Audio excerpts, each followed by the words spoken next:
Nós vamos continuar nosso estudo no Catecismo Maior, tratando desta última sessão do Catecismo que fala sobre o que é que Deus exige de nós, falando dos aspectos práticos e eclesiásticos da fé, né? O exercício da fé no nosso dia a dia, na vida espiritual, na nossa caminhada cristã individual e coletivamente, né? As atividades pessoais, individuais e coletivas, como membros do corpo de Cristo. E o Catecismo Maior começa falando sobre a importância que a lei moral, a lei de Deus, no seu aspecto moral, como código de moral, um código ético e moral, tem relevância para nós cristãos, né? Para os crentes em Jesus Cristo, visto que a Escritura nos diz que algumas coisas foram abolidas, perderam o seu valor por conta do que acontece na obra de Cristo, por conta de seu cumprimento no sacrifício de Jesus. Aqueles aspectos que nós vimos que está relacionado ao cerimonialismo, ao culto cerimonialista, aos aspectos que apontavam e ensinavam sobre Cristo, como não é só porque era um rito antigo, mas era porque uma forma de antecipar o sacrifício de Cristo, como uma dramatização, uma visualização, uma antecipação de seu sacrifício.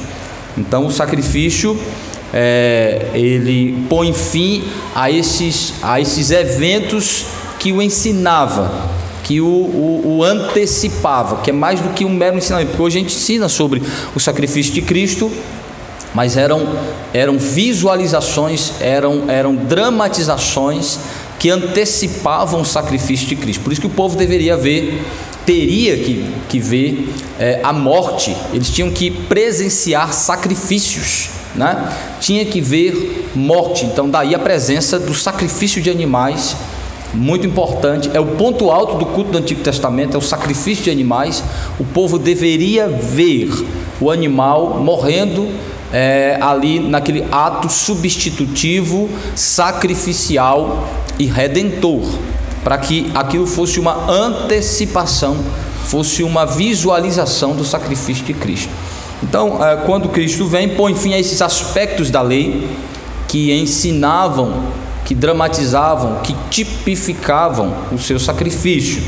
Um outro aspecto que acaba é o aspecto que está relacionado ao Código Civil e Penal de Israel enquanto uma nação teocrática. Então esse aspecto que a gente chama de lei civil, ela acaba por conta de que a igreja não é mais uma exclusiva etnia, uma nação étnica, de um governo teocrático, apesar de que um dos usos permanentes da lei é o seu uso político, a importância de que a lei moral deve nortear, deve lastrear o código moral e ético de uma nação que tem influência cristã sobre ela. É uma nação que de fato quer ter uma lei justa, ela deve se fundamentar na lei moral, sem dúvida. Sim, irmão Júnior.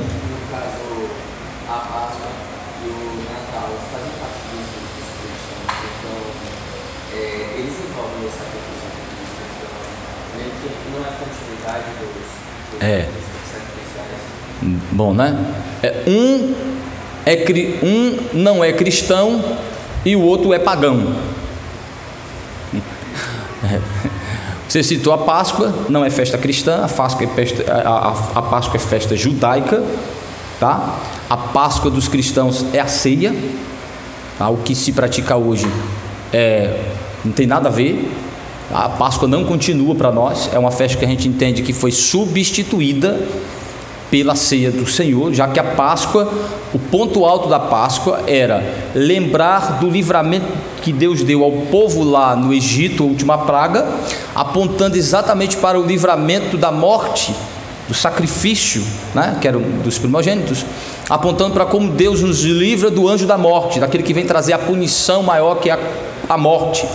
e Cristo é o sangue da cobertura. E todo aquele cerimonial de aspergir o sangue sobre os umbrais das portas, do povo estar sob a cobertura do sangue do Cordeiro. Então, tudo isso aponta para o sacrifício de Cristo. E essa festa, como todas as festas judaicas, não só essa, todas as festas judaicas foram abolidas, foram extintas, porque elas tinham a ver com a pregação, com o prenúncio do Evangelho a uma nação que ainda esperava o Messias, tá? Então, Páscoa não é festa cristã, Páscoa é festa judaica.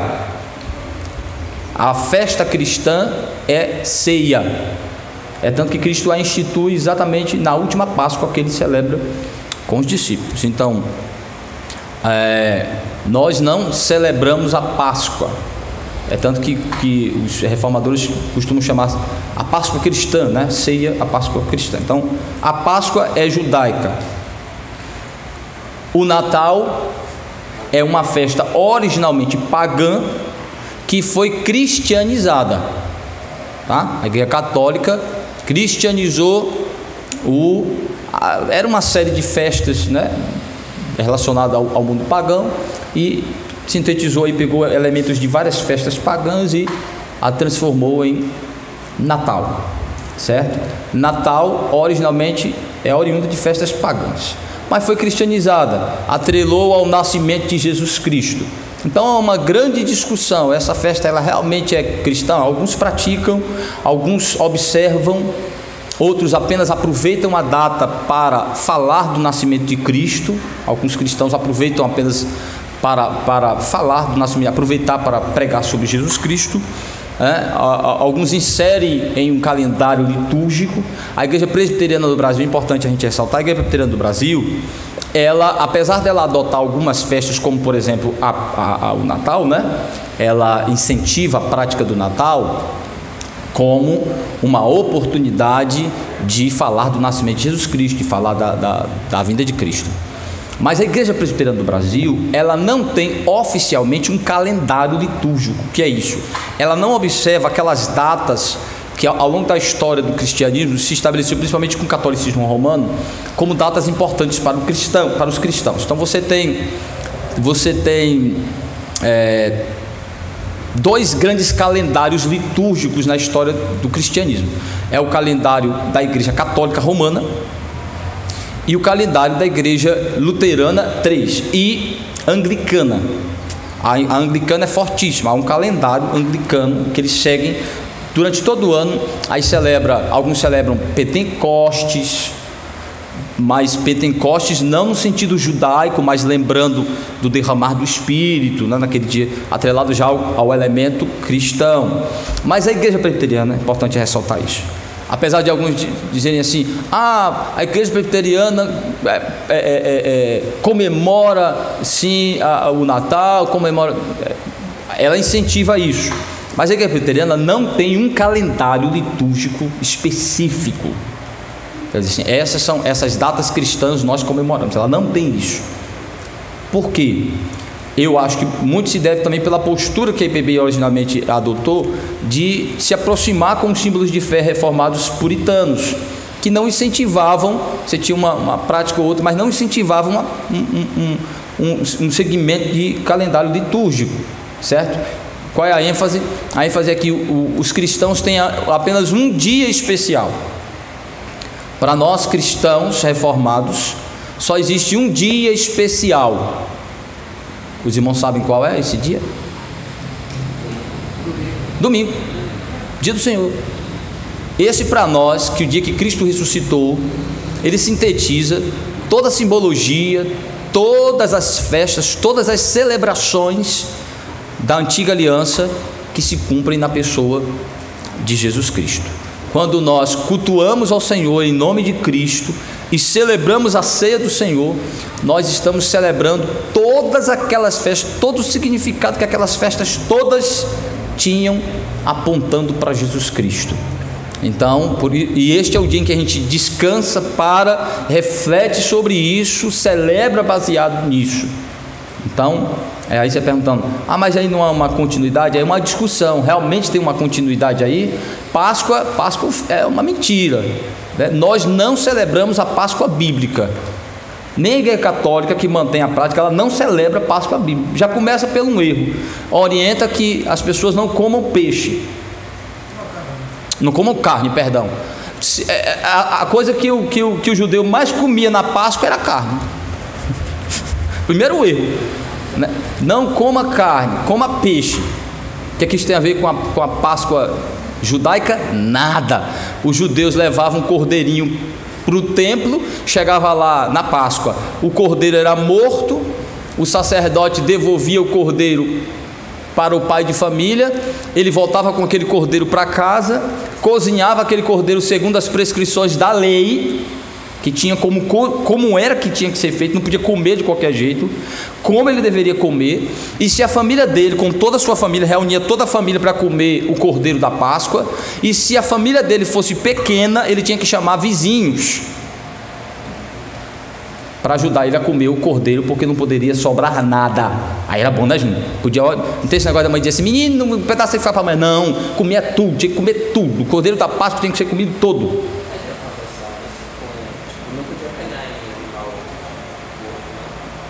Não, aí tinha as restrições em termos de purificação, né? Por isso que se tivesse sido contaminado, ele tinha que fazer um sacrifício de purificação para participar da ceia, da Páscoa. Então a Páscoa que se pratica hoje, o catolicismo tentou também cristianizar a Páscoa, fazendo com que ela mantivesse, né, uma Páscoa cristã. Não existe isso, não existe Páscoa cristã, né? A Páscoa é uma festa judaica, manteve-se como uma festa judaica e foi substituída por uma festa cristã, que aí de fato foi Cristo que instituiu a ceia do Senhor. Então os cristãos não têm muitas festas no eu acho que festa cristã religiosa em si, por si? Não. Nossa celebração é o culto. Por isso que a gente é desanimado com o culto, a gente não vê como uma festa, né? Tem 52 festas no ano. 52.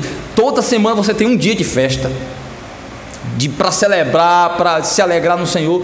E de preferência era bom ainda que tivesse a ceia, para ainda ter o pão e o vinho, para se alegrar com o sacrifício do cordeiro todo do culto. Essa é a celebração do cristão, essa é a festa do cristão.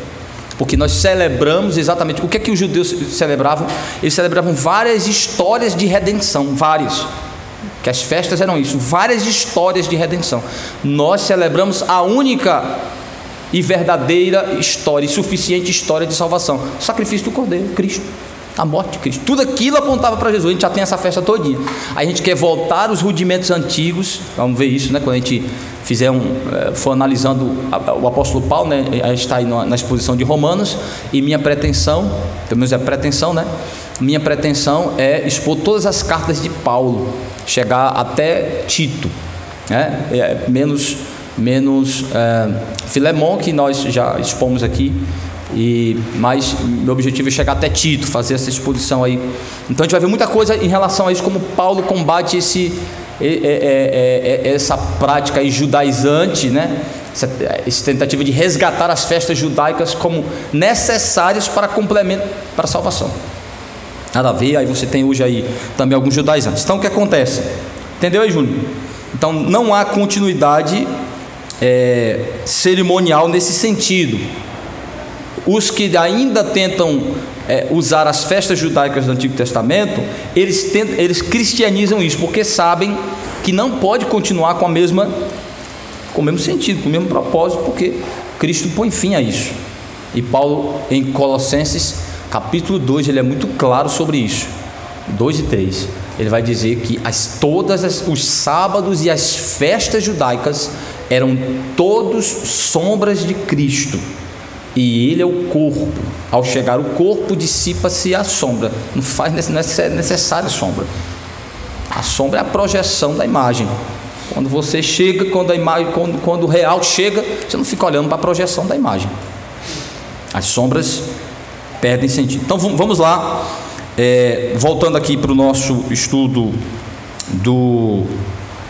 da lei. Nós começamos na pergunta 91 e já passamos aqui para a pergunta 92, que é uma parte introdutória do catecismo sobre a importância e a relevância da lei para os homens de um modo geral e para os cristãos, né? Ele vai tratar a importância que a lei moral continua tendo depois de Cristo, depois da obra de Cristo, de um modo geral e específico. Então nós já vimos, essa é uma boa introdução para nos preparar para o tratamento que ele vai dar, que o catecismo vai dar, de cada mandamento do decálogo. E aí é a melhor abordagem já feita na história do cristianismo, é a abordagem que o catecismo faz dos mandamentos. Eles vão desdobrar sobre como cada mandamento implica em cada aspecto da vida. Você vai ver que tem pecado que você nem pensou que era pecado. Você vai dizer assim: rapaz, isso aí é pecado, é pecado. Né? Tamanha a qualidade do trabalho que eles fazem em relação a entender as implicações abrangentes da lei para a vida moral do cristão. Mas vamos lá, pergunta 98, ainda nessa parte 92, nessa parte introdutória. Vocês têm aí no boletim a transcrição, que diz assim. Então, na pergunta 91 qual é o dever geral que Deus tem para o homem? Continua sendo obediência. O que é que Deus exige de nós? Que obedeça a sua palavra. Aí a pergunta 92: o que revelou Deus primeiramente ao homem como regra da sua obediência? Então, se Deus continua exigindo obediência, qual foi a regra inicial que Deus estabeleceu para a obediência a Ele? Resposta: a regra de obediência revelada a Adão no estado de inocência e a todo o gênero humano nele, além do mandamento especial de não comer do fruto da árvore da ciência do bem e do mal, foi a lei moral. Então, qual é o ponto aqui? Eles vão dizer o seguinte, que a lei moral estava desde o início da criação do homem, não só na revelação especial da lei, mas na revelação natural, não só na revelação especial, que é a palavra dada por meio dos profetas, e seu registro inspirado, que é a Escritura. Então, onde é que a lei estava? Eles vão dizer que a lei de Deus começou na criação do homem. Quando Deus criou, a lei também não foi dada posterior à queda, a lei foi dada antes da queda. Então, você tem a lei aí de duas formas. Você tem a lei materializada em um mandamento, em uma ordenança, que é: não comerás do fruto, né? Essa proibição já é um mandamento, é uma ordenança que tem caráter de lei, tá?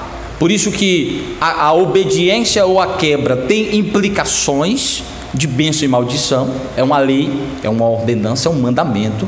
Então, toda a essência da obediência primária, daí o estado de inocência de Adão, quando ele foi criado, para manter-se no seu estado original de justiça, Deus materializou a lei em uma ordenança, mas a deu em um código de princípios éticos e morais, imprimido na sua mente. Então, onde é que a lei está? Primeiro, ela está no coração do homem, que é o que nós chamamos de a imagem de Deus.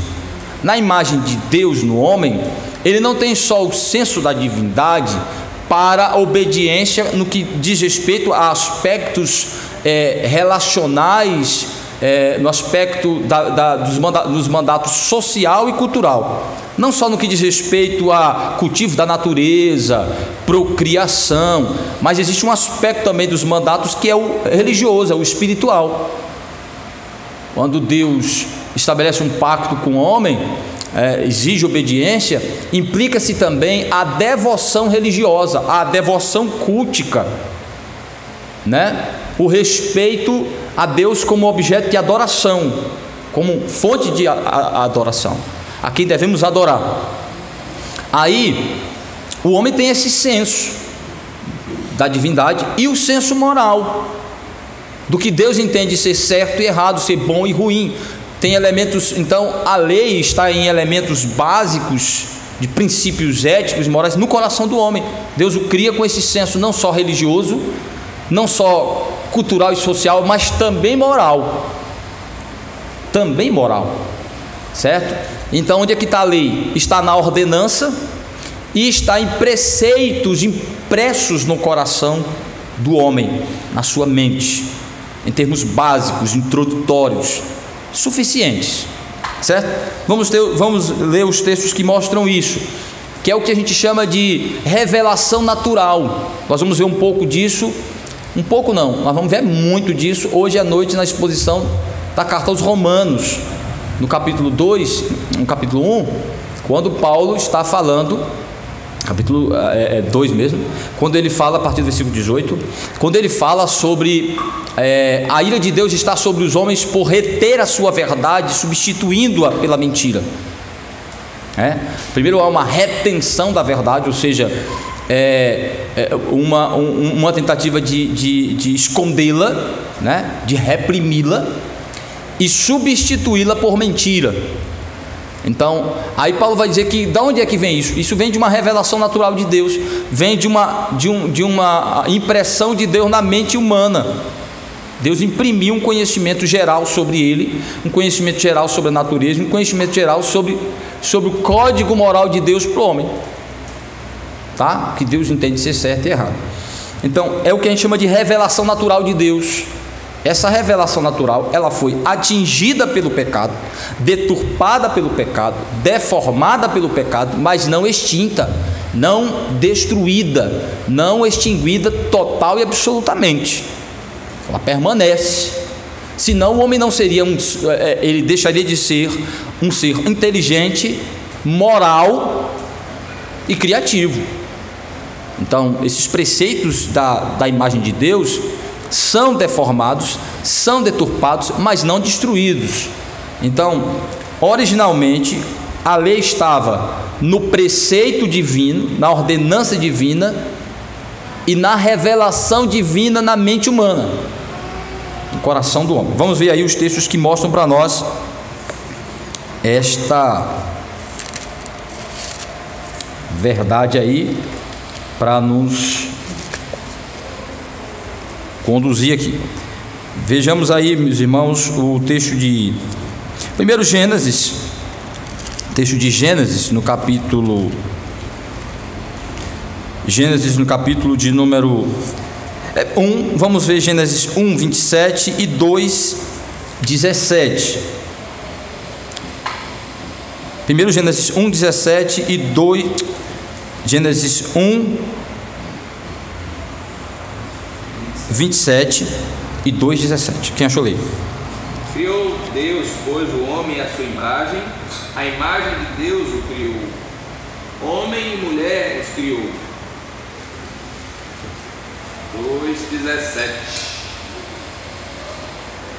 Mas da árvore do conhecimento do bem e do mal não comerás, porque no dia em que dela comeres, certamente morrerás. Por que essa informação de ter sido criada a imagem e semelhança de Deus é importante? Porque aí é o ponto de contato com o Criador como um ser inteligente, como um ser que entende, compreende e tem as faculdades básicas para se estabelecer um pacto. Então veja, é um ser inteligente, racional, reflete exatamente a condição do seu Criador, de racionalidade, de consciência. É um ser relacional, daí as responsabilidades quanto à procriação, quanto à constituição familiar, né? É um ser ativo, é um ser criativo, daí a responsabilidade cultural de preservar e transformar a natureza, produzindo cultura. Isso, com capacidade de se organizar socialmente, com leis, com normas, né? com estrutura social, com estrutura política, né? Organizacional. É interessante, minha filha Isabel estava falando essa semana que ela começou a estudar evolucionismo, né? Na escola, não tem jeito. Aí disse, pai, a professora disse que os homens viviam na caverna, aí os homens falaram assim, eu disse, vamos cá, eu já falei sobre criação 300 vezes com ela, né? Aí eu disse, isso é verdade, minha filha? Eu disse, não, aí foi coisa que os homens inventaram, pai. Mas ela disse que a gente era assim. Eu disse, Deus não criou imbecis e depois educou eles. Deus não criou seres animalescos e depois os melhorou. Deus criou seres humanos conforme sua imagem e semelhança. Os seres humanos já foram totalmente criados como seres que refletem o seu Criador em termos de racionalidade, em termos de criatividade, em termos relacionais, linguísticos, de capacidade de comunicação linguística, tá? O homem desenvolve isso, mas não nasce sem isso, não inicia sem isso, tá? Ele já foi criado, tanto que é tão interessante que Deus é tão fantástico no seu propósito do homem, que Deus já queria criar o homem já em ponto de bala, preparado já para cumprir responsabilidades religiosas, éticas, sociais, relacionais, culturais, trabalhistas. Adão já é criado com todo o potencial para ser explorado, com toda a capacidade cognitiva, intelectual, afetiva, motora, tudo. Tanto que na hora ele entende as ordenanças de Deus e vai fazer. E tão fantástico que, para que ele esteja em ponto de bala, Deus cria ele já um adulto. Não espera nem ele passar pelas fases. Porque Deus poderia criar Adão uma criança, né? E ficar cuidando dele ali e tal, até ele se tornar um adulto, depois cria Eva para ele. Deus poderia fazer tudo isso aí, sem problema nenhum, né? Deus poderia criar Adão uma criança e esperar que ele desenvolvesse até se tornar um adulto. Mas Deus já cria Adão um adulto, já cria ele adulto, com todas as faculdades e capacidades para atender imediatamente às ordenanças de Deus, para já trabalhar no seu projeto de povoar a terra com a humanidade, com o ser humano. Então, Adão, há um desenvolvimento das faculdades, das capacidades humanas, sim, né? A gente chama de microevolução, que é o desenvolvimento da capacidade dos seres dentro de sua espécie, sim, né? A tecnologia é isso, é uma prova de que essas capacidades humanas vão se desenvolvendo, né, e produzindo coisas extraordinárias. Mas um homem, a existência de um homem animalesco, um homem animal, que não sabe falar, que não sabe pensar, que não sabe andar, porque anda igual a bicho, e não sabe falar, porque não aprendeu ainda a fala, e não sabe se comunicar porque é animalesco, isso aí é balela. Mas houve um caso de duas crianças que cresceram sozinhas, irmãs, gêmeas, se eu não me engano, e criaram a língua delas e tinham uma perspectiva de Deus entre elas. Então, já nasce conosco essa ideia de que Deus está em nós. Mas aí você está citando um exemplo dentro da condição do homem caído e afastado totalmente de qualquer civilização. Imagina, eu estou falando do homem que saiu do forno, da mão divina, da criação imediata de Deus, e ele disse: esse é segundo a minha imagem e minha semelhança, e começou a lhe dar ordenanças e responsabilidades, que é o pai de toda a humanidade, é o pai da humanidade, né, em termo humano. Aí esse ser aí animalesco não faz sentido. Esperou ele viver lá nas cavernas, depois ele saiu das cavernas, descobriu fogo, vai descobrindo comunicação, vai se descobrindo o trabalho. Olha que coisa interessante. Assim que acontece a queda, né, já há uma descrição. Primeiro, você já tem uma atividade profissional de Adão, você já tem uma atividade intelectual e afetiva. Adão, um poliglota, Adão, um conhecedor, um biólogo, né? Um conhecedor da natureza, aí, fantástico, né? Um articulador, alguém de uma inteligência fantástica, de uma percepção, de uma capacidade de percepção, né? Olhando, observando e dando nome aos animais. Você imagina a capacidade de observação, de percepção. Imagina que nós estamos aprendendo da palavra do Senhor, e é mastigado, né? E Adão falava diretamente com Deus, ouvia dos ensinamentos do Senhor, sim. Né? Toda a teologia, todo o conhecimento vindo de Deus, e compreendia aquilo, tinha capacidade total de compreensão, É tanto que quando ele peca, ele se esconde porque ele sabe o que ele fez. Tem total noção do que é que ele fez e o que é que vai vir aí por trás. Sim, aí os irmãos me pediram aqui, vamos por ordem. Júnior pediu a palavra, Júnior? Davidson.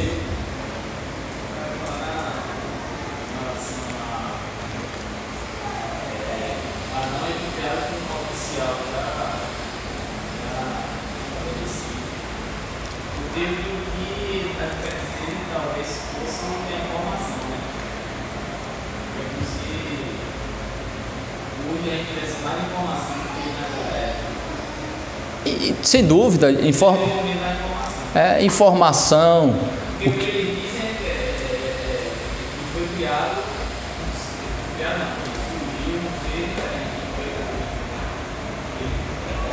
o aspecto físico dele foi melhorado. Foi.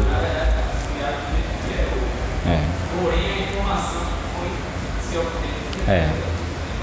Qual é o desenvolvimento do homem quanto em relação a Adão? Há sem dúvida um desenvolvimento de acúmulo de informação, sem dúvida, de experiência de alguma forma, né, a respeito da história da humanidade, e o que a gente chama hoje no século XXI de tecnologia. Sem dúvida, né, muitas coisas foram desenvolvidas em termos tecnológicos, né, somente depois das grandes revoluções, né, que ocorre. Diz que a revolução, a pólvora foi uma grande revolução, né? Você tem a revolução aí industrial, você tem a revolução tecnológica, e agora é 4.0, né? Agora a chamada inteligência artificial, uma grande revolução, né? Imagine, Adão jamais imaginaria uma questão dessa aí em termos práticos, né? Mas teóricos, sem dúvida. Agora sim, o homem melhorou? Não, o homem piorou. O homem evoluiu? Não, em termos do que ele era, não, ele involuiu. Tá? Agora, coisas aconteceram que ampliaram aspectos da vivência humana, assim. O homem desenvolveu coisas, realizou coisas, conquistou coisas, sim. Mas em termos assim de qualidade humana, o homem melhorou? Não. A partir do pecado, o homem piorou. Agora, o que é que melhorou a humanidade? A vinda de Cristo. É isso aí. Que é assim, o homem foi criado perfeito, se perdeu na queda, é resgatado em Cristo. Então você tem que ver a história da humanidade nessa progressão aí, né? A criação, a queda, a restauração e a redenção e a consumação. Então quando você chega na consumação de todas as coisas, a criação não só volta para o seu estado original, mas volta para o seu estado pretendido por Deus em plenitude, que é mais do que o estado original. O estado final da obra da redenção, ele é além do estado original. Ele vai além, tá? É o que Deus pretendia em termos final de plenitude, de completude no projeto para o homem e para o seu habitat, né? Então, essa ideia de que o homem vai evoluindo porque ele vai melhorando no sentido até como ser humano, de suas capacidades, isso não é verdade, não. Eu fico imaginando assim, eu fico pensando, você falou em termos de nós estamos na era da comunicação, do conhecimento, a informação é rápida, a gente tem informação de tudo nesse mundo. Antigamente, eu era da época que tinha Barça, você queria fazer, você tinha que buscar uma enciclopédia. Eu só descobri o que era Barça depois na internet, que eu fui ver, porque eu não podia ver antes, que eu não podia comprar, né? Depois pergunte seu pai. É uma enciclopédia, é o top de linha, é o top dos top. Aquilo ali, a internet era ali. Meu amigo que tinha Barça, tu é doido. O que a gente tinha? A gente tinha fragmentos a gente tinha pobrezas de enciclopédias, que muitas vezes era o povo que passava na casa da gente vendendo aquela enciclopédia pobre, dizendo assim, vai servir para toda a vida. Qual? Conhecimento pífio, pequeno. Nem internet não serve hoje para toda a vida. Tinha que ir na biblioteca. Quem é que é todo... Hoje você vai na internet, informação é... Vai na biblioteca, meu amigo. Você ir na biblioteca, você tinha que ser estudado, disciplinado. Muito disciplinado. Você ir para a biblioteca, ser estudado, se absorver conhecimento. Então, porque a quantidade de conhecimento médico no mundo dobra a cada 6 meses e há a possibilidade de ele acelerar mais ainda. Ou seja, sim, o que nós temos hoje, talvez daqui a 6 meses já não seja conhecimento, seja coisa velha. Coisa já velha. Então, assim, acesso a conhecimento, produção, é a coisa assim absurda. Mas assim, isso tornou a nossa. Agora é a pergunta: tornou a nossa sociedade mais inteligente e mais produtiva? Aí eu estava fazendo a comparação, comigo e com João Calvino, século XVI, no FIFO, não tinha luz elétrica, para ter uma enciclopédia, coisa mais difícil do mundo. Só que a comparação minha e com Calvino não é boa, porque Calvino era rico. Calvino não era a realidade de todas as pessoas de sua época. Para sua época, ele, formado em direito, a família dele tinha recursos, então, sem dúvida, isso privilegiou de alguma forma Calvino, sem dúvida, diferente de Lutero, um monge pobre, né? Que aí mas tá bom, então vamos comparar a Lutero. Lutero estruturou a língua alemã, traduzindo o Novo Testamento para o alemão. Ele deu uma estrutura gramatical à língua alemã, traduzindo a Bíblia para a língua alemã.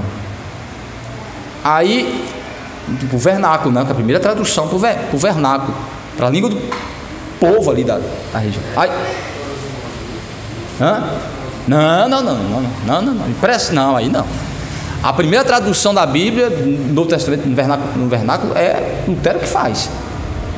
Aí você olha para esse, tá bom, esses homens são grandes demais, vamos para os crentes daquela época, para os pastores daquela época, para os puritanos, século XVII. Os cabas liam, produziam. Aí o pastor Roberto, eu fui visitar, o pastor Roberto me mostrou um comentário que ele ganhou do professor dele lá da África do Sul. Foi um prêmio que ele ganhou, né, pelo destaque como aluno.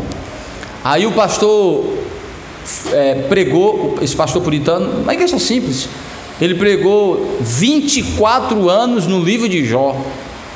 Eu disse, rapaz, eu preguei um ano, não aguentei, quase não aguento terminar um ano pregando Jó. 24 anos, dizem as más línguas que quando terminou só tinha ele e a mulher, mas não é verdade, está vendo? Terminou 24 anos pregando Jó. A pregação dele virou um comentário. Aí o pastor me mostrou o comentário, ainda não tem em português. Aí ele começa: existia um homem na terra de U cujo nome era Jó. Meu irmão, sabe o que esse homem tirou daí? O que a etnia, a origem do nome Jó, do nome da cidade que ele nasceu. Por que esse nome? Porque é um tratado teológico. É um tratado teológico. Você imagina uma pessoa ouvindo um sermão. É um estudo desse aqui. O povo, a gente pega o catecismo maior, a gente pega o catecismo. E o povo diz assim: pastor, isso é muito profundo, isso é repetitivo, isso é profundo demais. Aí o cabo explicava, o sermão do cabo era um tratado teológico que durava 1h30, 2 horas. É um seminário. A realidade diferente. Sim, meu irmão, mas olha a profundidade, olha o conhecimento com tão pouco. Então assim, a gente é produtivo, a gente pega os sermões desses homens, a gente lê os sermões desses homens, a gente diz assim: meu Deus do céu, eu não estudo nada. Com tanto conhecimento que eu tenho, com tanta acessibilidade que eu tenho, com tanto acesso que eu tenho, o que eu transformo de produtividade? Vamos pensar na produção acadêmica. Quem as grandes mentes hoje, o que as grandes mentes estão fazendo hoje? Vamos pensar. Nós estamos na era das invenções, das grandes invenções? Não estamos. É tão pífia a nossa produção, comparado a quem não tinha nada disso há século XVI, XVII, XVIII. Então assim, a gente está evoluindo. Em que sentido? Estão aprendendo a ser gado, a seguir todo mundo o pensamento. A mente humana está evoluindo, a gente está aprendendo a usar melhor o nosso cérebro, a ser mais produtivo. Tá? Século XVII, É. século XVIII, ainda não existia isso daí que o senhor está falando. O quê? Microfone, eletricidade. Ah, é claro, é uma coisa muito boa, mas eles faziam muito mais sem isso aqui. Bom, vamos pensar, Júnior. O maior missionário que a gente tem na nossa atualidade, em termos de produção, fez coisas extraordinárias. Billy Graham. Billy Graham. Você não sabe nem quem é? Billy Graham. Vamos pensar que o maior morreu ano passado. Billy Graham. O maior missionário do século 20, 21. 21 a gente bota ele porque ele morreu agora, né? Mas no século 20 foi século 21 forte. Cruzadas, coisas fantásticas, extraordinárias. O alcance, eu tenho certeza que o alcance de Billy Graham não chega a 1/3 do alcance do apóstolo Paulo.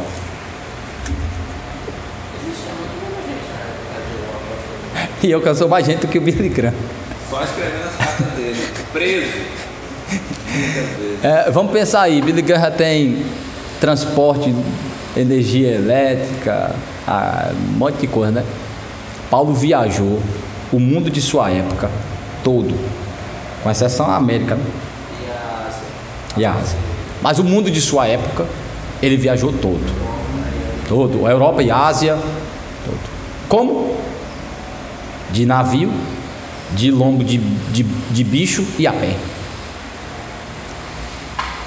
Alcançou todos, e quando estava para morrer, escreveu 13 cartas que alcançou o mundo e alcança até hoje. Mas isso daí já não foi bênção de Deus que permitiu que isso fosse marcado. Sim, mas vamos pensar aqui nos recursos humanos que ele usou e na ação humana. Não foi grande feito, não. Extraordinário feito. De um homem com recursos tão poucos, tão pequenos. É isso que eu estou dizendo. De uma mente fantástica, de produção extraordinária. Aí você diz assim: mas se ele tivesse aqui hoje, faria muito mais. Será? Será? Aí é a qualidade do homem. Eu estou falando aí a qualidade do homem. Não é que a gente está evoluindo. A gente não está evoluindo como ser humano. Tem evolução como ser humano. São épocas diferentes, de realidade diferente, de acúmulo de experiências diferentes. Mas a gente está melhorando como ser humano? Não, tá não, é isso que eu quero dizer. Tá não. O pecado, quanto mais longe do epicentro, mais decadente a gente vai ficando. Quanto mais longe, nossa capacidade vai. Quando você olha assim, perto de Adão, a qualidade do ser humano era melhor, sua capacidade era melhor, certo? Pode ver, qualidade de vida era melhor, porque os homens viviam quanto? 900. Pode ver, que a vida vem. Aí está dizendo assim, a expectativa de vida melhorou, cara pálida, em relação ao século passado. A nossa realidade aqui não é uma realidade mundial, não, da história geral da humanidade, não. Se você olhar a história da humanidade, essa decadência, ela vem gradativamente. A gente passa a viver 70, 80, no máximo 100 anos. Quanto mais longe a gente vai ficando da origem de todas as coisas. O progresso vai intensificando a nossa condição frágil como ser humano. Então, olha aí a história da humanidade. Você pega a Gênesis, você vai ver exatamente isso. Vai diminuindo, vai entrando em decadência. Ao contrário. Então o homem não está evoluindo, o homem está involuindo quanto ao seu estado original. Aí diz assim, mas não há progresso em nenhuma área. Há progresso em termos em termos de algumas realizações de acúmulo de conhecimento, de algumas produções específicas, como tecnologia, né? Algumas coisas, sem dúvida, porque, né, mantém-se a produção. Mas eu quero dizer, isso melhora e qualifica o ser humano em relação à sua origem? Não. Esse é o engodo, esse é o engano do humanismo, de que o homem, com a educação, a gente está vendo isso aqui na quinta-feira com Eclesiastes. Salomão, ele vai dizer exatamente isso, como que a busca pelo conhecimento, a busca pelo prazer hedonista, a busca pelo conhecimento, a busca pelo acúmulo de riqueza, do materialismo, a busca do conhecimento experiencial, racional, não traz ao homem sentido, não o preenche em sentido e nem o melhora, nem o eleva a um patamar de ser humano evoluído, melhorado. Até hoje esse engano é ensinado de que o que vai melhorar a humanidade é a educação. A educação é de suma importância para o ser humano, para a sua atividade profissional, relacional, humana. Mas a educação não vai evoluir o ser humano, que é essa a esperança dos humanistas, de que a educação produza seres humanos educados, emocionalmente saudáveis e equilibrados, amorosos para estabelecer relações afetivas respeitosas, amorosas, que respeitam o próximo, né? Um ser humano moralmente perfeito, intelectualmente capaz. Não é isso que a gente vê o dia todo? Que a educação vai fazer isso, que a educação vai transformar a humanidade, o homem, em um ser moralmente melhor? Mas essa é a verdade que a gente vê, é a realidade que a gente vê? Não. A educação qualificando, a educação de fato melhorando esteticamente de alguma forma, relacionalmente de alguma forma, mas transformando os seres humanos em seres moralmente perfeitos? Não.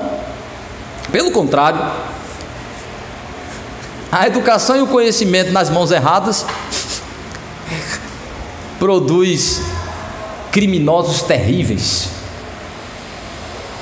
Só você dar uma olhada nos crimes inteligentes da história da humanidade. Estava vendo um dia desse uma reportagem sobre uma prisão que a polícia fez de uma gangue, de uma quadrilha que roubava, especializada em roubar banco. E aí a inteligência da polícia estava já muito tempo já tentando pegar os cabras, conseguiu pegar num vacilo deles. Eles iam por uma casa, alugava a casa, aquela casa era o quartel-general deles, dali eles armavam todo o esquema. Mas o mais interessante, eles já tinham roubado vários bancos. E o mais interessante, a não ser os trabalhadores braçais da gangue, todos tinham formação de nível superior. Engenheiro, os caras só, eu esqueci agora, mas a reportagem está lá. Os caras montavam um esquema perfeito, tinham um conhecimento, uma engenharia no negócio, ou seja, a educação e o conhecimento a serviço da bandidagem. Por que esse cara tão educado, tão bem formado, não se tornou um ser humano bom? Você acha que Hitler era ignorante? Foi todo o conhecimento que ele acumulou que ele disse: ah, rapaz, tem uma raça superior, tem um jeito de melhorar a humanidade. Como é o nome daquele vilão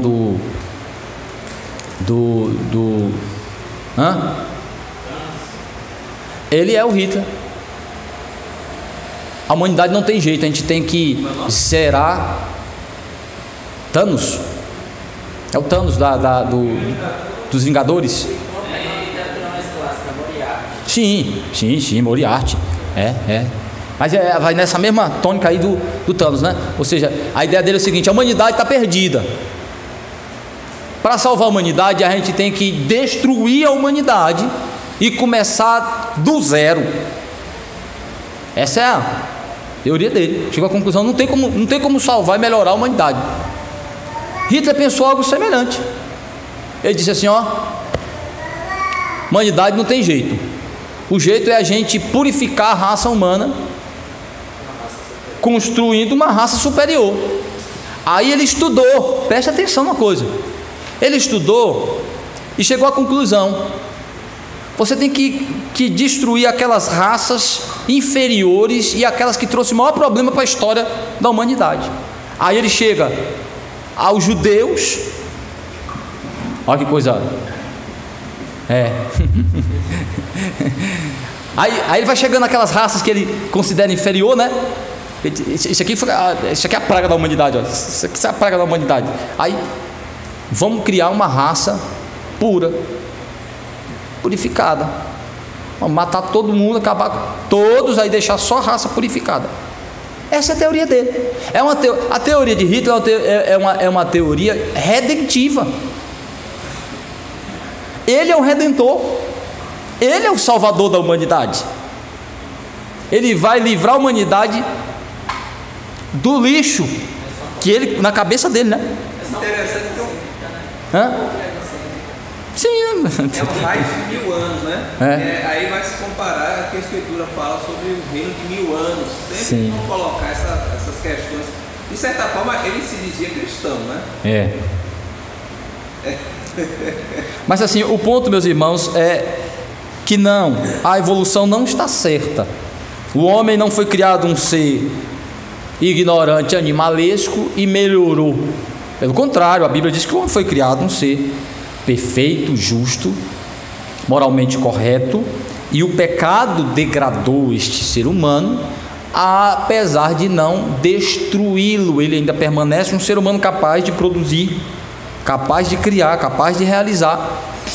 Ainda o senso da divindade em seu coração, os preceitos básicos da lei, para dar princípios éticos e morais básicos para uma possibilidade de relacionamento e convivência social, tá? Então vejam aí, o texto mostra que Deus criou o homem, dando-lhe a lei na sua revelação natural, imprimindo os preceitos da lei em seu coração e lhe dando uma ordenança: não comerás do fruto da árvore do meio do jardim. Esta ordenança, este mandamento, ele restringe todos os princípios da obediência a Deus. Então o que é que Deus está exigindo aí? Obediência a Ele. Obediência a Ele. Não coma do fruto, certo? Não há nada de especial no fruto, mas na palavra de Deus que ordena que não o coma. Então, a lei aí em forma de ordenança, resumido, sim. Mas esse fruto, por ser o fruto do conhecimento do bem e do mal, e esse conhecimento não advém de Deus, mas no próprio homem que se acha agora no lugar de Deus, ele se torna corrompido. Sim. Não é? Se você não busca de Deus tudo que você precisa para si, todo mais é corrompido. Sim. Então, será que não há algo de diferente desse fruto? Talvez no momento em que Deus dá esta ordem, Ele atribua alguma qualificação no fruto em si como forma representativa, mas ela em si não tem, o fruto em si não tem poder. Ele é revestido de significado, tanto que ele é um tipo de sacramento. Ele é revestido de significado. Eu acredito que o princípio é semelhante ao que acontece com a ceia, tá? Não há nada no sentido do pão e do vinho em si mesmo, mas ele é revestido de significado. Então, a maneira como eu lido com ele, quando ele é separado para a ceia, ele por si só não me faz mal, mas eu posso ser amaldiçoado e posso ser atingido com algum malefício por tomá-lo de maneira leviana. Não que ele tenha produzido isso, mas o poder que o reveste, certo? A palavra de Deus faz com que manifeste-se a ira de Deus sobre mim. Paulo fala sobre isso em 1 Coríntios capítulo 11, quando ele vai dizer que alguns cristãos tomando a ceia de maneira leviana, não porque o pão e o vinho tenham poder de amaldiçoar, mas desrespeitando a graça que ele simboliza, participando de maneira leviana. E o Senhor estava trazendo enfermidade física e alguns estavam morrendo. Aí é literalmente.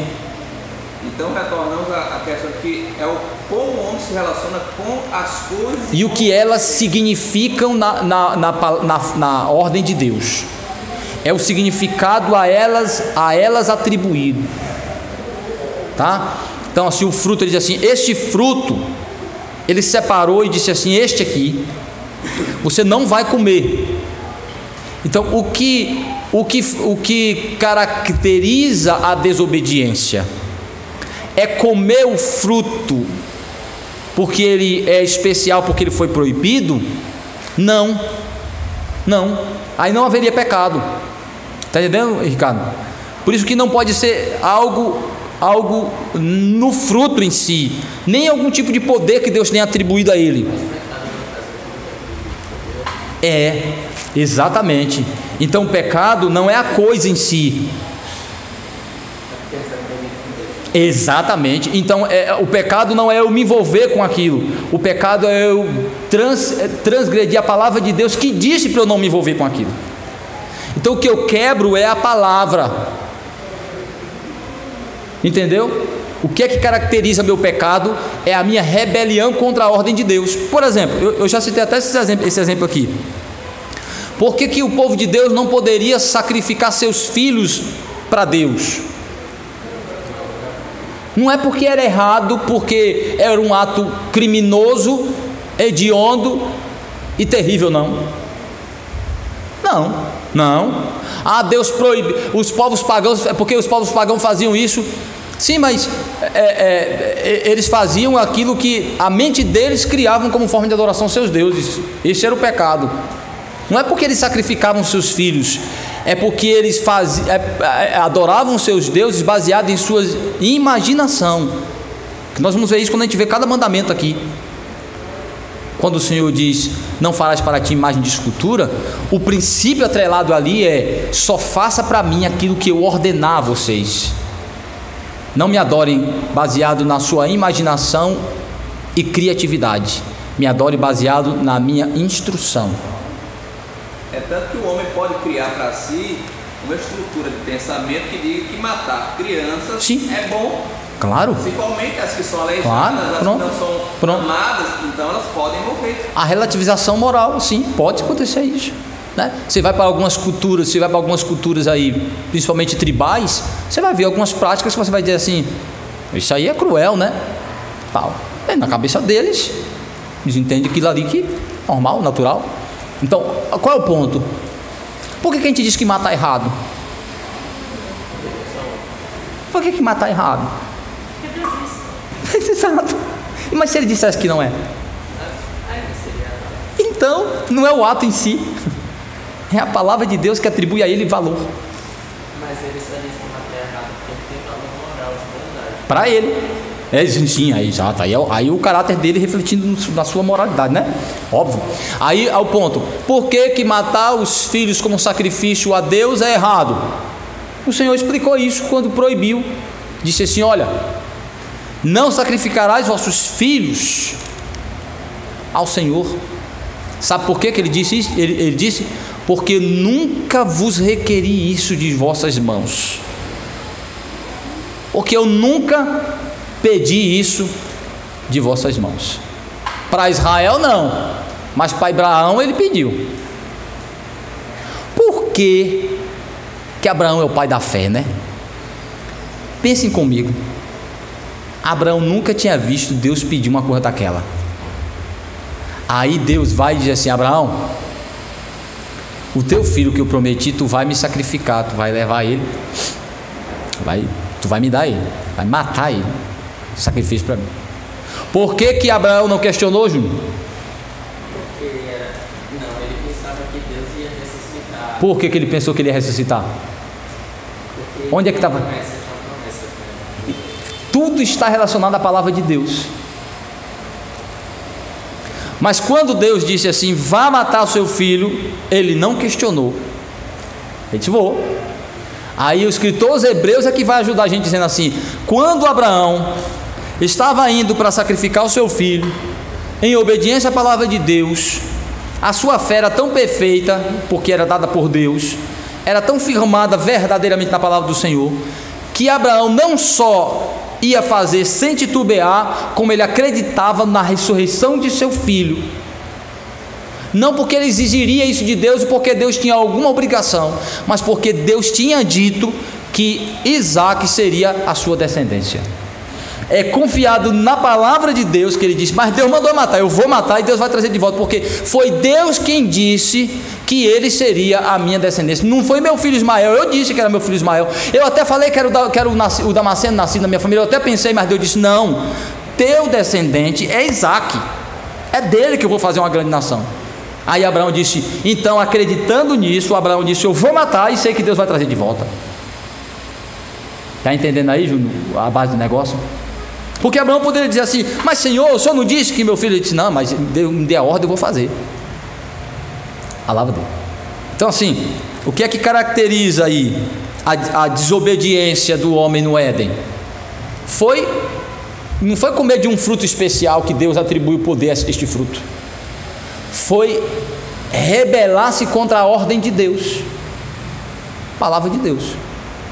Então, o pecado é a transgressão da lei, o pecado é a transgressão da palavra de Deus.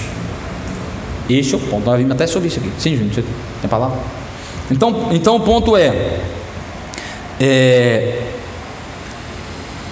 ao transgredir a lei, o mandamento estava em ordenança, não coma, ali resumia toda a obediência a Deus, que era um sacramento, era uma simbologia, só que aquela simbologia estava atrelada à palavra de Deus a ela. Eu disse, isso aqui é errado, não faça. Não é que aquilo é errado em sua natureza, se tornou errado eu me relacionar com ela porque Deus me proibiu. É tanto que você vê que as coisas são neutras em si, os atos são neutros em si. O que torna eles moral ou imoral é o que Deus diz sobre eles. Como por exemplo, você tem práticas que a depender do lugar que você pratica ele é pecaminoso ou santo. Vamos pensar no sexo, por exemplo. O sexo é pecaminoso ou é santo? Depende de onde você pratica ele e com quem você pratica. Ele é criado para ser uma expressão de santidade. Como criação de Deus, ele é santo. Mas como prática humana, ele pode ser santo ou pecaminoso. Onde é que ele é santo? Apenas e restritamente no casamento. Saiu do casamento, é pecaminoso. Por que é? Porque Deus disse que é. Isso me deu também quando eu perguntava as coisas para sua mãe era praticamente um Deus para você, mas debaixo da autoridade de Deus é isso. O que eu estou dizendo para você, meu filho, que é isso aqui? Mas Deus tem prerrogativa absoluta para dizer isso, né? Então aí, outra coisa, Deus disse que nós vamos ver isso hoje à noite também. Deus disse que o sexo é no casamento heterossexual, ou seja, homem e mulher, homem com homem é abominação, mulher com mulher é abominação, ó. Não é só o casamento, é o ato sexual, o envolvimento afetivo e sexual. Deus, por quê? Porque para Deus, que é a nossa base de justiça e de moralidade, é ir contra a ordem de sua natureza, a ordem que ele estabeleceu, a sua criação. É tanto que o homossexualismo antes de ser pecado, é antinatural. Olha que coisa fantástica. Paulo vai argumentar isso. Paulo vai dizer primeiro, inclusive o saudoso Enéas dizia isso, né? Que em primeiro momento o homossexualismo ele é antinatural. Ele é contra a própria ordem da natureza. Ele é contra a ordem da própria ordem da natureza. Paulo vai argumentar isso, que os homens e as mulheres se inflamaram praticando coisas contrárias à natureza. Primeiro, é antinatural. Segundo, é pecaminoso, porque é uma prática fora do contexto estabelecido por Deus para a prática santa do sexo. E não existe só, e a prática sexual imoral não é só o homossexualismo. Tanto nós vamos ver que o homossexualismo é o ponto alto da profanação. É o ponto alto. Mas a prática heterossexual pode ter seus distúrbios, distorções e pecaminosidades, né? Então, o que nós estamos vendo aqui é o que é que caracteriza a coisa ser certa ou errada? É a palavra de Deus. Então, o homem desobedeceu à palavra de Deus, que em primeiro momento foi dado em forma de ordenança e impressa na mente dele como preceitos de senso de moralidade. Tá? E aí vamos ver aí Romanos, que é o texto que nós vamos pregar hoje. Vou só ler Romanos 1, 18 a 21. Romanos 1, de 18 a 21. E versículo 32. Alguém lê, por favor.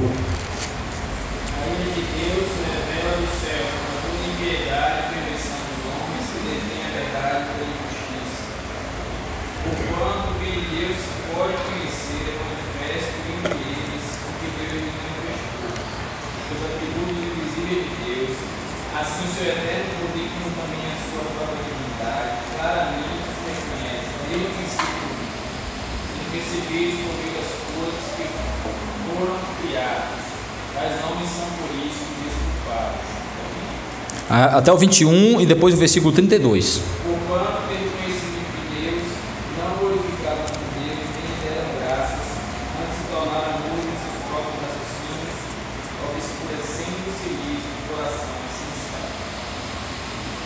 32, leu? 32. Ora, conhecendo eles a sentença de Deus, em que são passíveis de morte, que tais coisas praticam não somente as fazem, mas também aprovam que assim prosperem. Aqui é o texto do Novo Testamento mais claro sobre a revelação natural. Paulo aqui, ele foi fantástico, porque um outro texto que tem uma certa clareza, mas não tanto quanto essa, você vai encontrar no Salmo 19, mas aqui é o que é mais profundo e mais claro. Paulo está dizendo que há uma revelação natural de Deus, que ela é universal, ela é todos os homens. Isso parte da criação e da condição natural dos homens, e aí a dificuldade de interpretação o que é esta natureza revelando o seu, o que é essa revelação natural? Não é uma contemplação da natureza. Contemplar a natureza não me dá informação sobre Deus, mas é a ideia de que o conhecimento inato, o conhecimento impresso, ele é despertado, aguçado, ampliado na minha contemplação com a natureza. É como Calvino dizia: a mente humana é como uma folha escrita por Deus com letras invisíveis, que ao ter contato com a natureza, essas letras emanam e dão compreensão e sentido.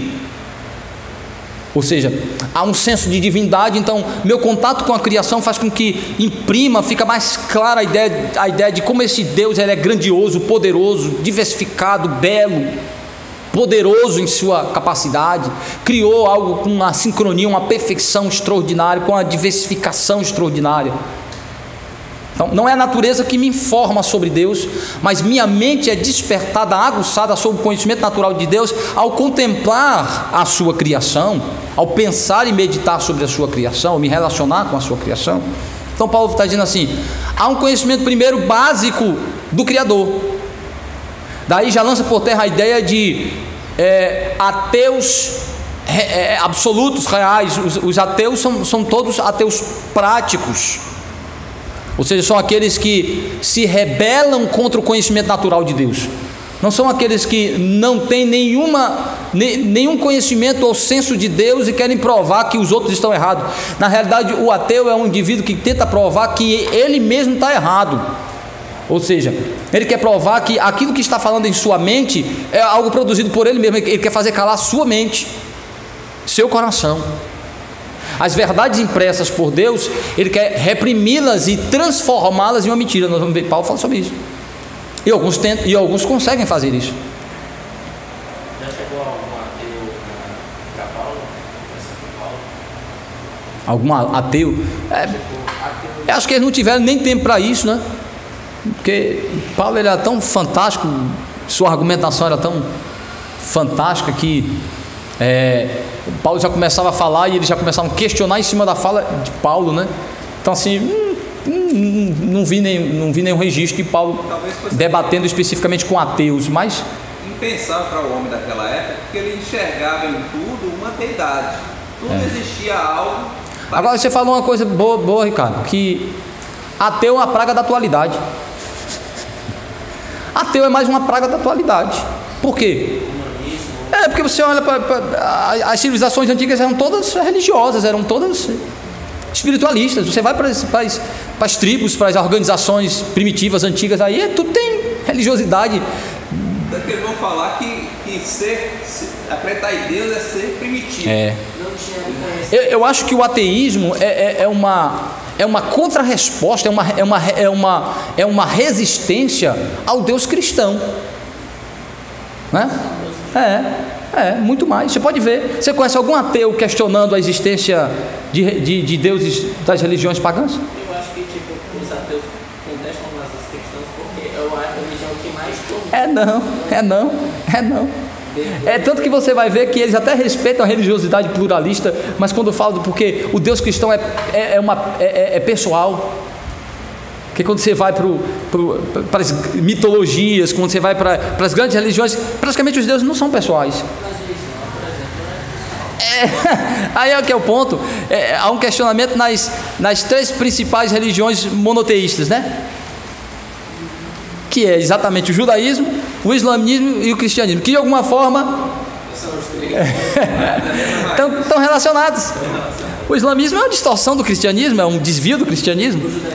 O judaísmo é a reivindicação de que os cristãos deturparam o judaísmo e o judaísmo permanece sã e salvo em sua raiz primária com a prática judaica, e nós dizemos que o judaísmo se transformou em cristianismo. Então eles estão correlacionados. Você pega, eu nunca vi um ateu cético, sim, aí é uma outra história. Não, o ateu não é um cético. Não. Ateu não é. Cético é uma coisa diferente de ateu. O cético não acredita em existência de entidades espirituais nenhuma, nada. O cético não acredita no sobrenatural. O cético é materialista. Não, ateu não. Ateu não acredita na existência de entidades pessoais. De deuses. Não acredita na existência de um Deus. Mas de força, por exemplo, você perguntar a força do cosmos, a força da natureza, forças sobrenaturais. O cético é um gnóstico. Cético é gnóstico. Então assim, o cético é diferente de ateu. Ateu é aquele que descrê na existência de uma entidade divina, pessoal. O cético não acredita em sobrenatural, em religiosidade, em nada que não seja material. O cético é um materialista. Ele só acredita no que ele pode tocar, ver. Então céticos podem ser ateus, mas ateus não são céticos. Nem todo ateu é cético. Um ateu pode ser um cético também. Mas nem todo ateu é cético, mas todo cético é ateu. Sem dúvida. Todo cético é um ateu. Porque ele não acredita em entidades, ele não acredita no sobrenatural, ele não acredita no espiritual, ele só acredita na matéria. É tanto que ele é cético em tudo. Se você perguntar para ele, ele vai lhe questionar até a última palavra. Mas por que isso? Mas por que isso? Mas por que isso? Porque ele não acredita em nada. Que ele não possa provar, testar e questionar, ele não acredita. Esse é um cético, diferente do ateu. Então assim, de maneira filosófica, espiritual real, não há ateu. Os ateus são pessoas que lutam contra o conhecimento de Deus no seu coração. O cético é aquele que já conseguiu apagar da sua memória, da sua mente, todo o conceito divino, fez calar a sua consciência e a deturpou totalmente. Então, Paulo vai dizer que estes homens então pegaram esse conhecimento. Então, de onde vem esse conhecimento? É natural. Sua mente aguçada pela natureza. Aí que conteúdo tem esse conhecimento? Conhecimento básico sobre Deus, sobre a divindade, sobre o Criador. Um conhecimento básico sobre os seus princípios éticos. É tanto que Paulo termina no capítulo 32 dizendo assim, versículo 32 dizendo assim: tendo eles conhecimento de Deus, ou seja, tem um conhecimento de atributos básicos de Deus, tendo ele conhecimento de que Deus reprova práticas pecaminosas. Então um senso da moralidade aí presente, não só um senso de moralidade, mas de reprovação divina. É tanto que ele vive com aquela sensação: será que Deus existe? O inferno é uma realidade? Se Deus existir, o inferno for uma realidade, eu estou frito. Não sei se foi um provérbio que eu preguei aqui, que ele diz assim, que os homens fazem de tudo para que seja verdade aquilo que eles acreditam quanto à vida após a morte. Só que ao morrer ele vai deparar-se com a realidade que é tudo verdade, que aquilo que ele desejava que não fosse é o que realmente é. Ou seja, o que é que os homens mais temem? Que os cristãos estejam certos, e que existe um Deus, que este Deus é um justo juiz, e que eles vão se deparar com este justo juiz. Daí a tentativa de provar que Deus não existe, mas um Deus pessoal, um Deus moral, um Deus justo, que julga, que pune, que condena. Os deuses que estão aí como entidade só para nos ajudar e nos dar força, isso não incomoda ninguém, esses deuses criados. Então Paulo está dizendo que estas pessoas, e aí está falando dos gentios de um modo geral, sabem que Deus existe, tem o conhecimento básico do Criador e tem o conhecimento básico de sua moralidade, preceitos da lei. É que Paulo vai dizer que esses preceitos estão exatamente na mente e no coração deles. Aí vamos rapidamente para a pergunta 93, que vai amarrar isso aí. Vai dizer assim: então o que é a lei moral, né? Perdão, antes, alguém lê aí Romanos 2, 14 e 15, que é exatamente para fechar aí onde Paulo fala que a lei está como preceito no coração do ímpio. Quando, pois, os gentios que não têm lei procedem por natureza de conformidade com a lei, não tendo lei, servem eles de lei para si mesmos. Estes mostram a norma da lei gravada no seu coração, testemunhando-lhes também a consciência e seus pensamentos, mutuamente acusando seus defeitos. Muito bom, muito bom. Paulo salva a gente nessa informação aí, em termos de compreensão de que moralidade rege basicamente o ímpio. É o direito grego, né? O direito romano, mas não só isso, Júnior. Com toda a bagaceira moral, você vai encontrar códigos morais, éticos em todas as civilizações. Da onde vem isso aí? Da onde vem esse senso aí de moralidade, de preceitos morais? E quando uma sociedade ela sobrevive, é uma sociedade que se firmou em princípios básicos da preservação da vida, como não matar, não roubar, né? Você pode ver, vai precisar disso. Se essas sociedades aí não preservarem esses princípios básicos da preservação da vida, da valorização da vida, ela se acaba. A sociedade se acaba.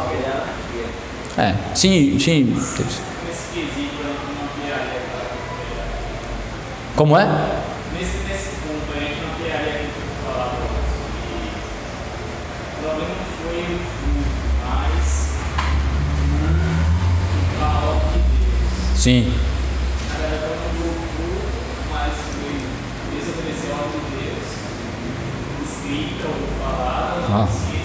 Sim. Reforça. Nesse ponto aí, não só fica na revelação Sim. especial, mas na revelação natural. Natural. Muita gente se pergunta assim, mas as tribos isoladas não seriam muito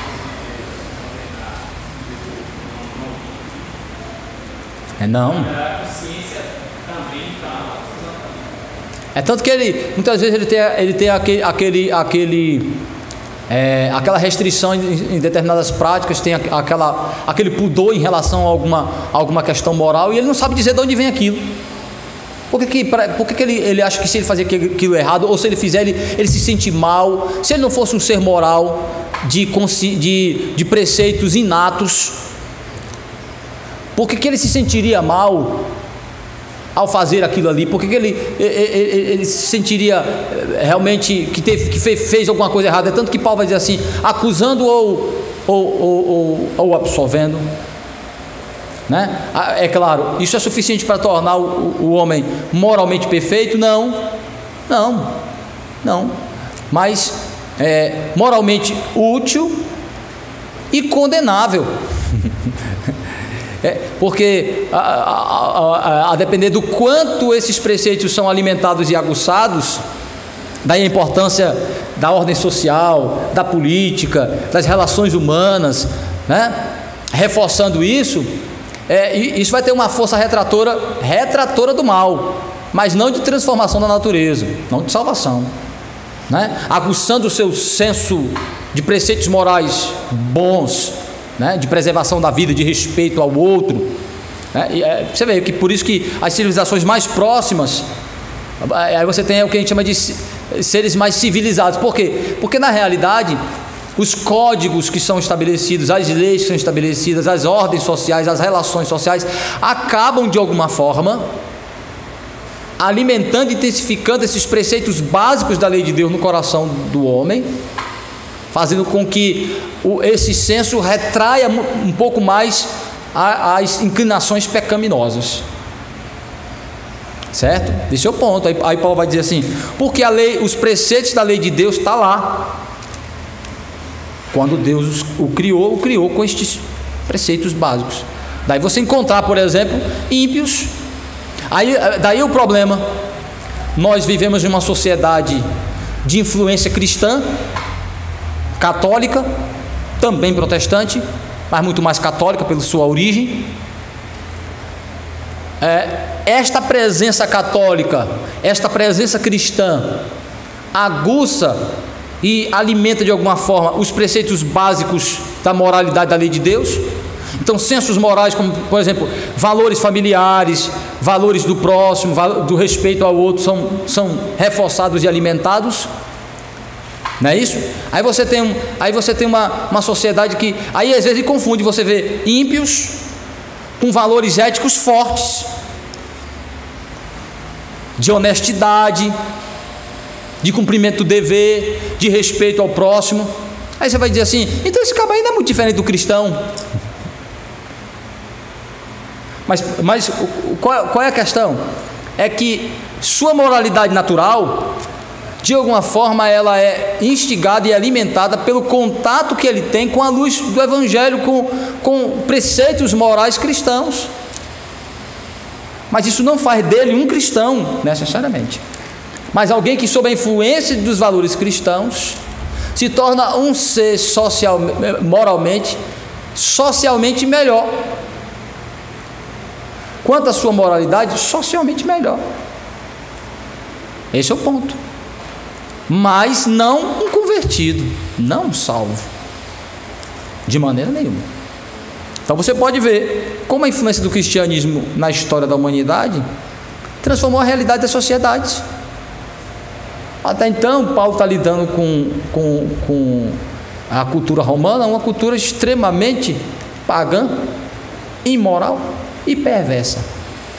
Mas o que é que o cristianismo vai fazer com o Império Romano? Veio uma entidade que tocou metade da população europeia. Quem?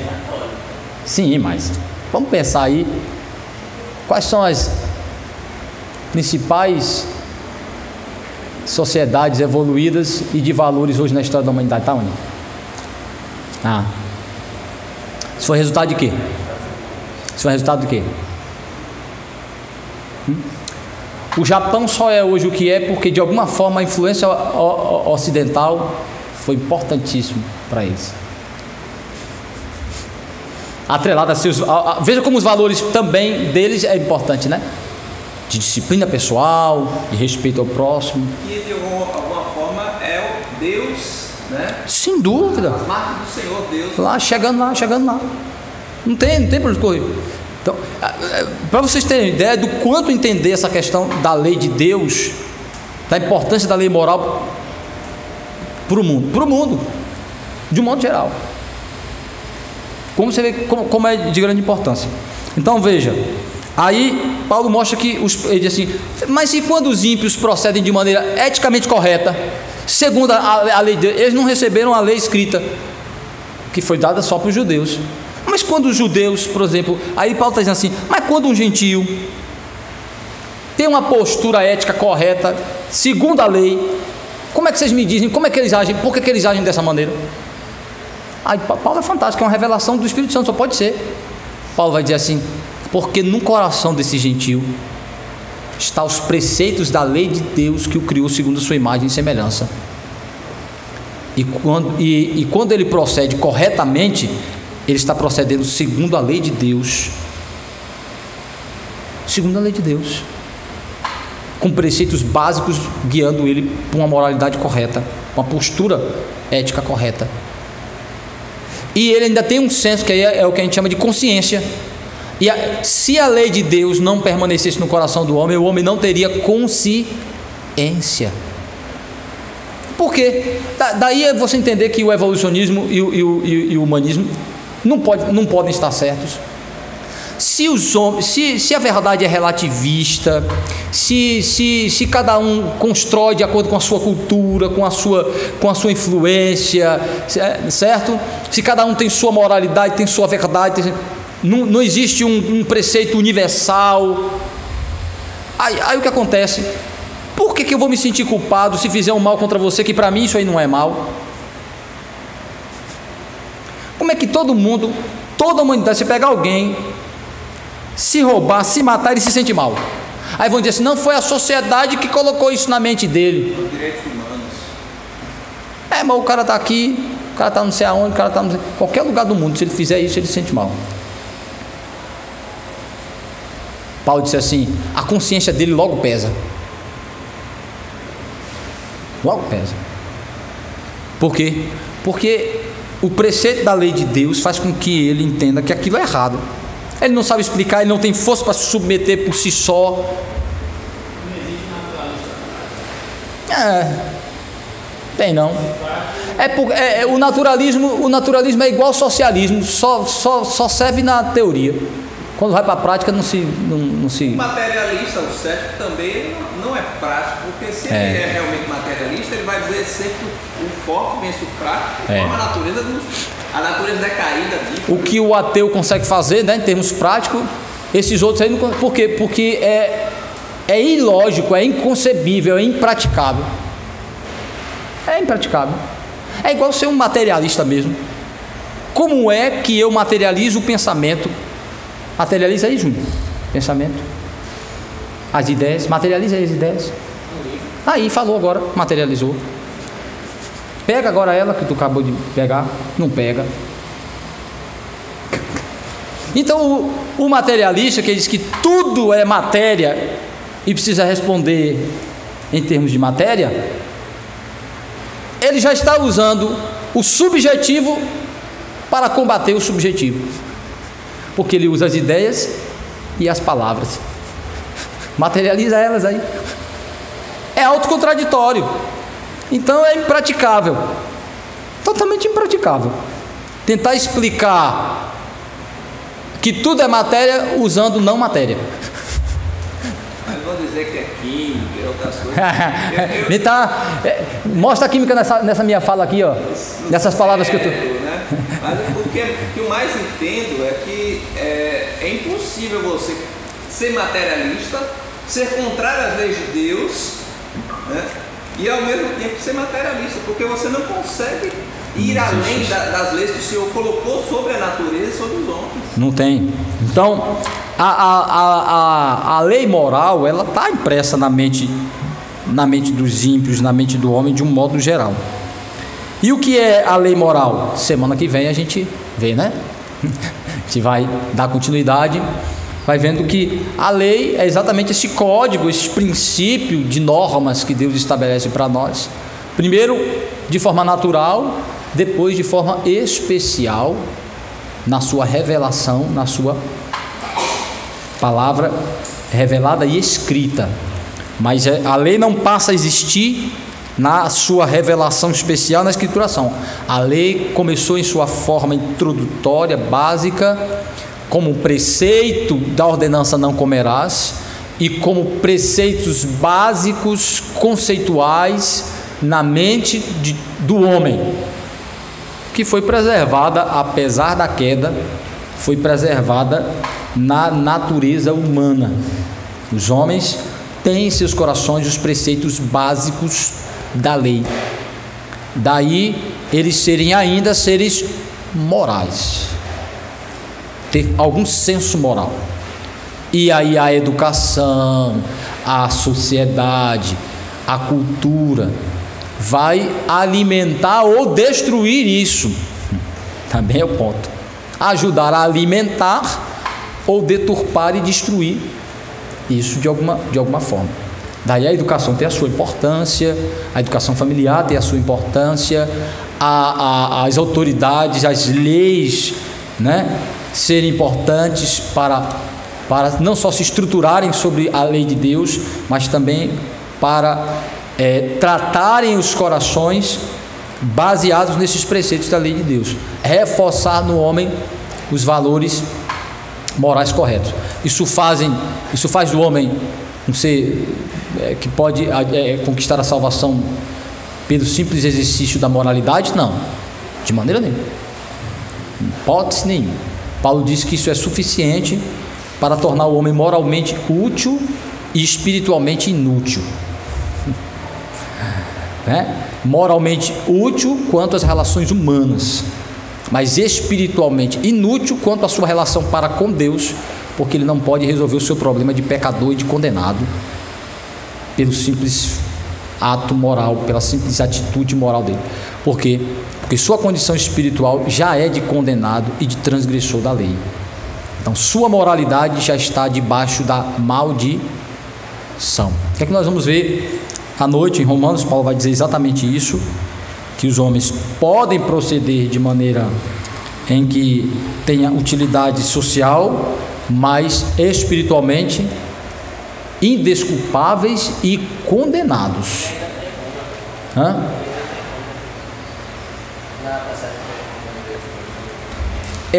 Na passagem que nós estamos pregando em Romanos, Paulo não está em Roma. Não. Paulo, a gente deixou Paulo em Roma lá em Atos, né? No final de Atos ele ficou lá em Roma. Nesse tempo ele já deve ter morrido, né? Lá para cá já tem... Cadê ele? Deixamos ele em Roma. Atos termina com ele em Roma, né? Só que é interessante, né, que falei sobre isso. A carta aos Romanos foi escrita antes de Paulo ir para Roma. Paulo estava em Corinto, se preparando para ir para Jerusalém. Foi onde ele fez a sua viagem para Jerusalém, quando ele é preso. 3 anos antes da sua chegada em Roma, ele escreve a carta. Então a carta vem antes de Paulo. Daí na carta você ter o desejo de visitar, né? Na carta está presente o tempo todo a programação para visitar. Pregamos sobre isso semana passada. Eu desejava ver-vos, visitar-vos, para compartilhar um pouco do dom, da palavra do Senhor, do Evangelho com vós. Ele fala isso no capítulo 1 e no capítulo 15, do seu desejo não só de ir a Roma, como na realidade o seu plano era ir à Espanha e passaria por Roma. Então, historiadores acreditam, estudiosos acreditam que Paulo conseguiu ir à Espanha, porque ele vai a Roma, fica 2 anos preso numa prisão domiciliar. Depois ele é solto por falta de provas contra Paulo, né? porque os seus acusadores não foram a Jerusalém formalizar a queixa. Então Paulo é solto, só que aí provavelmente ele vai à Espanha, ele viaja, vai a algumas outras igrejas reforçar, só que Paulo volta a Roma, porque Nero começa a perseguir os cristãos. É tão interessante que Paulo é solto quando Nero já é o imperador. Mas aí Paulo volta a Roma, provavelmente para ajudar os cristãos que estão começando a ser perseguidos, e lá ele é mais uma vez preso, e aí ele é decapitado, segundo a tradição cristã. Ele morre 2 ou 3 anos depois, o apóstolo Paulo. Só que aí, quando ele está preso pela segunda vez, que é onde ele provavelmente ele vai escrever a segunda carta a Timóteo. A segunda carta a Timóteo é quando Paulo está preso e lá será morto. Aí ele vai dizer que ele está abandonado, que muitos o abandonaram, que Demas o deixou.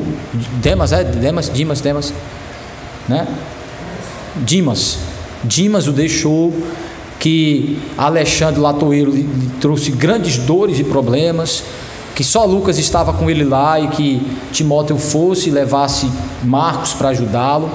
E aí é onde ele diz, em 2 Timóteo, que ele está sendo entregue por libação, em sacrifício, e que ele havia combatido o bom combate, guardado a fé, completado a carreira e guardado a fé, que o seu fim estava próximo. Então Paulo já estava falando ali, se despedindo de Timóteo. Ele diz assim: Timóteo, vem logo, vem me visitar, provavelmente dizendo, porque eu estou para morrer, já estou para morrer. Então Paulo em Roma, a carta aos Romanos é quando ele está em Corinto. Então, meus irmãos, nós vamos ficar aqui. Semana que vem a gente continua, com a graça de Deus, falando sobre o que é a lei moral. Ainda vamos ver como é que a lei tem utilidade para nós e para os homens de um modo geral depois de Cristo. Qual é a utilidade da lei para todos nós? Depois nós vamos para o prefácio da lei moral, que é muito bom, é muito rico. E depois nós vamos tratar mandamento por mandamento, com a graça de Deus. Que Ele, pois, nos abençoe. Amém.